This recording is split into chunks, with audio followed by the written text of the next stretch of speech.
Selamat pagi Bapak Ibu Saudara sekalian, Shalom, apa kabarnya? Tiba lagi berjumpa dengan saya di dalam renungan pagi pada pagi hari ini. Kita akan bersama-sama mengawali hari kita bersama dengan Tuhan. Kita mau berdoa dan kita mau baca firman Tuhan. Mari kita siapkan hati kita datang ke hadapan Tuhan. Tuhan Yesus, kami bersyukur pagi hari ini kami masih boleh bangun dari tidur kami, dan sepanjang malam Tuhan melindungi kami, memberikan kami waktu istirahat yang cukup, dan Tuhan memberikan kami kekuatan pagi hari ini untuk menjalani aktivitas kami kembali. Dan Tuhan bersyukur juga sebelum kami melaksanakan segala aktivitas kami pada hari ini, kami boleh datang di hadapan Tuhan, mengawali hari kami dengan firman Tuhan, merenungkan firman Tuhan bersama-sama dan berdoa bersama-sama. Terima kasih Tuhan, tolong Kau berkati juga waktu ini agar kami boleh dibekali dengan firman Tuhan untuk sepanjang hidup kami. Terima kasih Tuhan, dalam nama Tuhan Yesus kami berdoa. Amin. Baiklah Bapak Ibu Saudara, pada pagi hari ini perenungan firman Tuhan kita akan diambil dari Yesaya 17. Yesaya 17 itu ada sekitar 14 ayat ya. Tapi kita cuma baca 11 ayat saja dari ayat 1 sampai ayat yang ke-11. Yesaya 17 ayat 1 sampai ayat yang ke-11. Saya akan bacakan buat Bapak Ibu Saudara. Bapak Ibu Saudara boleh menyimaknya di Alkitabnya masing-masing. Ucapan ilahi terhadap Damsyik. Sesungguhnya Damsyik tidak akan tetap sebagai kota, nanti menjadi suatu timbunan reruntuhan. Kampung-kampungnya akan ditinggalkan selama-lamanya dan menjadi tempat bagi kawanan-kawanan ternak yang berbaring dengan tidak diganggu oleh siapapun. Kubu-kubu akan hilang dari Efraim dan kuasa kerajaan akan lenyap dari Damsyik. Juga sisa-sisa Aram, semuanya akan lenyap, sama seperti kemuliaan orang Israel. Demikianlah firman Tuhan semesta alam. Maka pada waktu itu kemuliaan Yakub akan berkurang dan kemakmurannya akan susut. Keadaannya seperti gandum yang digenggam orang untuk dituai dan tangannya memetik bulir-bulir, atau seperti bulir-bulir yang dipungut orang di lembah orang Refaim. Daripadanya akan tertinggal sisa untuk pemetikan susulan, seperti pada waktu orang menjolok buah zaitun. Tertinggal 1-2 di sebelah pucuknya, dan beberapa di dahan-dahannya. Demikianlah firman Tuhan Allah Israel. Pada waktu itu manusia akan memandang kepada Dia yang menjadikannya, dan matanya akan melihat kepada Yang Maha Kudus Allah Israel. Ia tidak akan memandang kepada mezbah-mezbah buatan tangannya sendiri, dan tidak akan melihat kepada yang dikerjakan oleh tangannya, yakni tiang-tiang berhala dan pendupaan-pendupaan.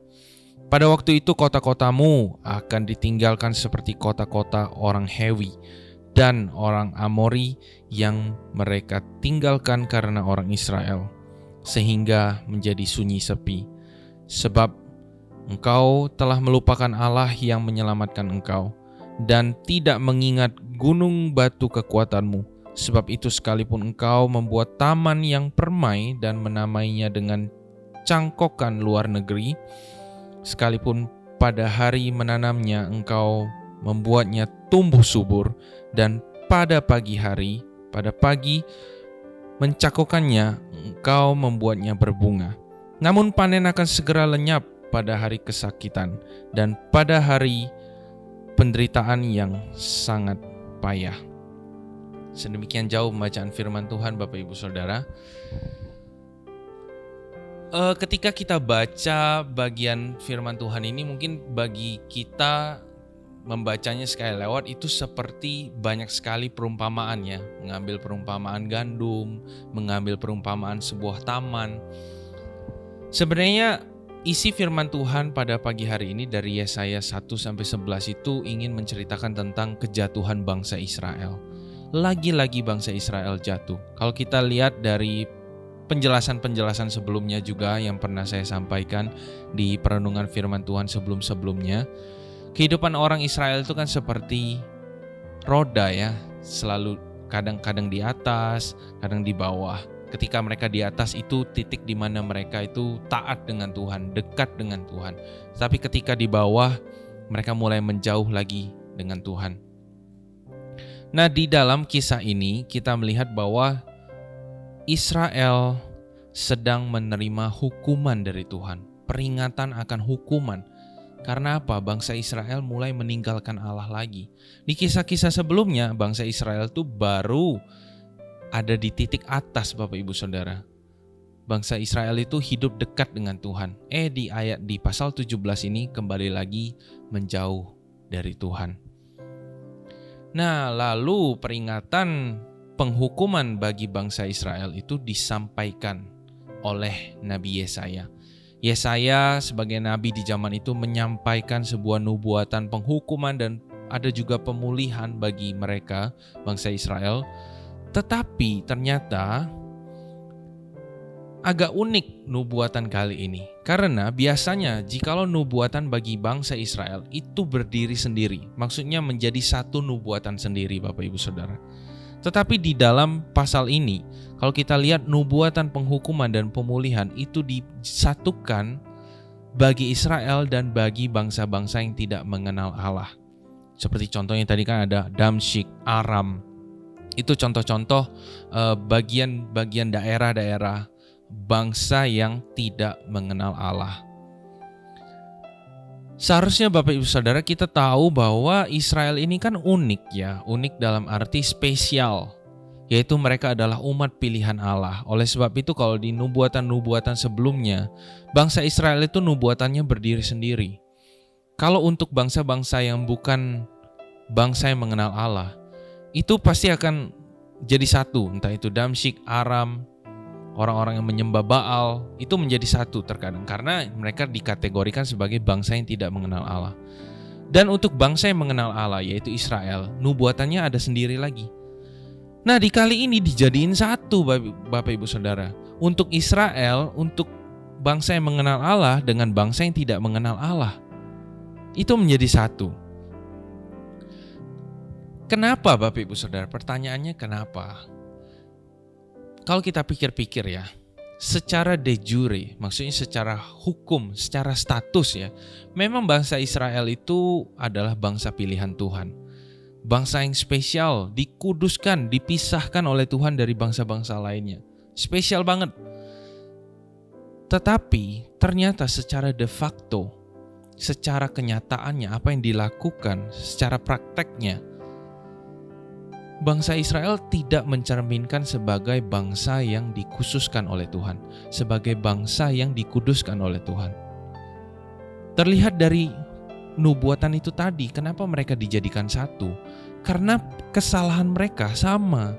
Jikalau bangsa-bangsa lain itu membuat berhala-berhala sendiri, patung-patung berhala, tiang-tiang berhala dari tangan mereka sendiri, mereka membuatnya. Demikian juga orang-orang Israel. Mereka juga membuat berhala-berhala dengan tangan mereka sendiri. Jika demikian, ngapain kalau nubuatan penghukumannya dipisahkan? Toh kesalahannya sama kok. Dan hukumannya juga sama. Karena itu bangsa Israel disamakan. Tidak lagi dipandang oleh Allah di dalam bagian ini. Seolah-olah tidak lagi dipandang oleh Allah sebagai bangsa yang telah Dia kuduskan. Bangsa yang berbeda dari bangsa lain. Enggak. Tetapi ini terlihat sama, bangsa Israel terlihat sama seperti bangsa-bangsa lainnya yang tidak mengenal Allah. Mereka sama-sama menjauhi Allah, mereka sama-sama membuat berhala, membuat Allah mereka sendiri. Mereka sama-sama tidak lagi menyembah Allah.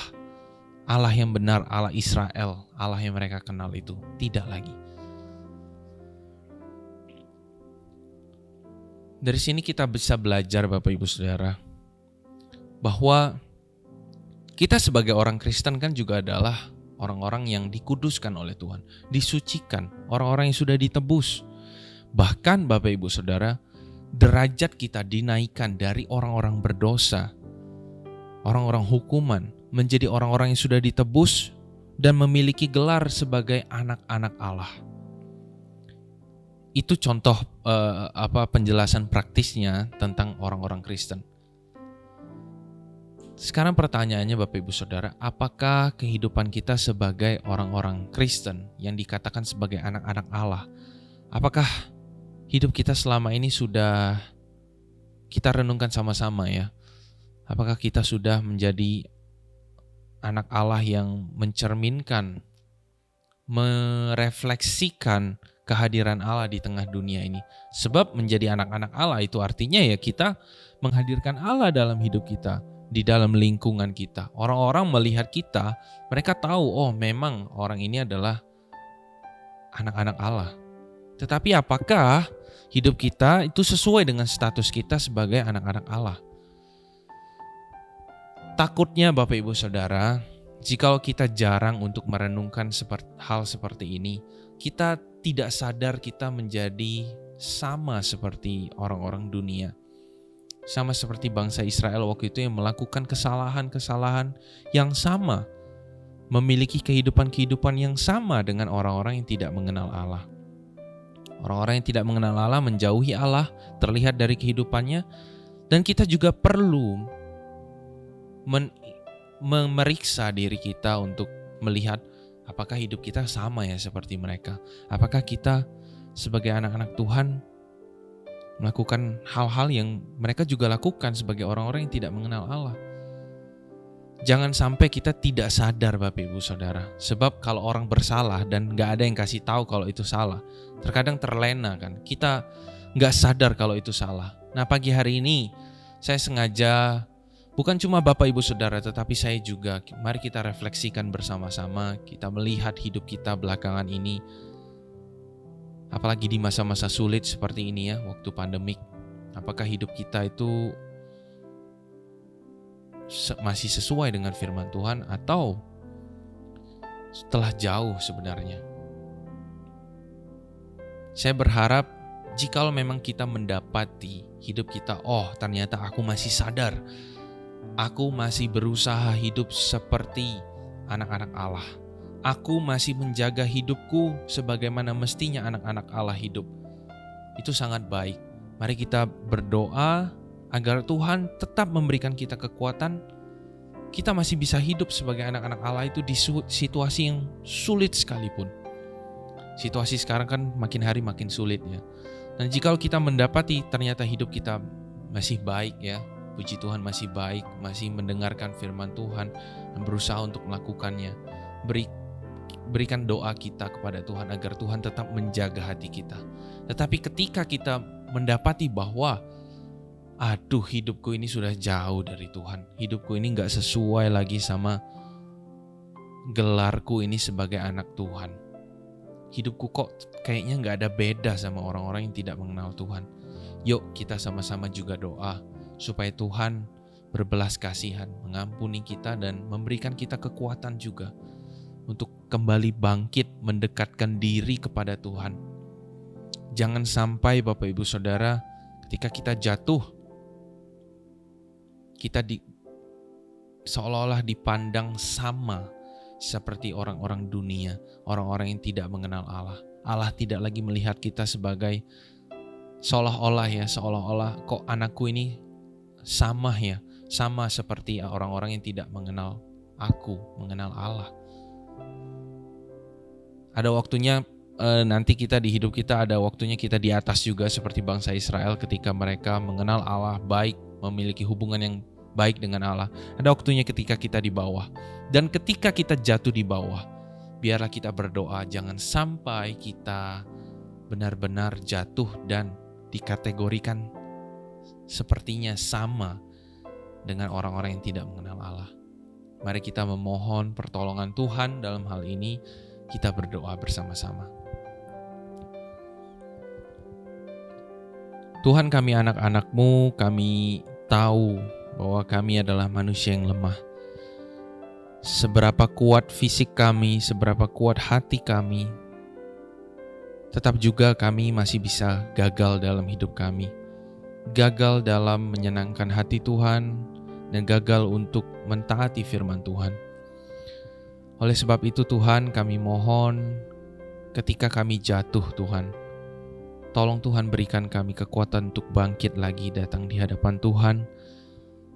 Tuhan yang memulihkan hati kami, Tuhan yang mengampuni dosa-dosa kami, agar kami tidak hidup terlalu jauh dari Tuhan sehingga kami dan hidup kami seolah-olah seperti orang-orang dunia, tidak lagi mencerminkan bagaimana anak-anak Allah hidup. Tolong kami Tuhan, jangan sampai kami ketika kami jatuh kami terlalu jauh dari Tuhan. Tapi biarlah tangan Tuhan itu sendiri yang membangkitkan kami kembali. Dan jikalau Tuhan melihat hati kami saat ini tetap kuat, tetap berusaha memegang firman-firman Tuhan dalam hidup kami, tetap jagai hati kami Tuhan. Jagai hati kami untuk tidak sombong, dan juga jagai hati kami untuk tidak terlena lalu jatuh kembali. Terima kasih Tuhan Yesus, terima kasih kami percaya Engkau adalah Allah yang mengasihi kami. Engkau adalah Allah yang mau melindungi kami dalam hidup ini.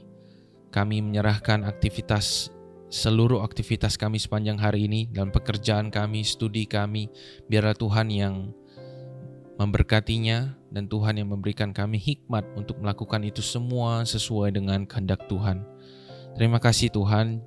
Inilah seruan doa kami, jangan terjadi sesuai kehendak kami, tetapi terjadilah sesuai dengan kehendak Tuhan. Terima kasih Tuhan, dalam nama Tuhan Yesus kami berdoa. Amin. Oke Bapak Ibu Saudara, perenungan pagi kita pada pagi hari ini telah selesai. Tuhan Yesus memberkati. Bye-bye.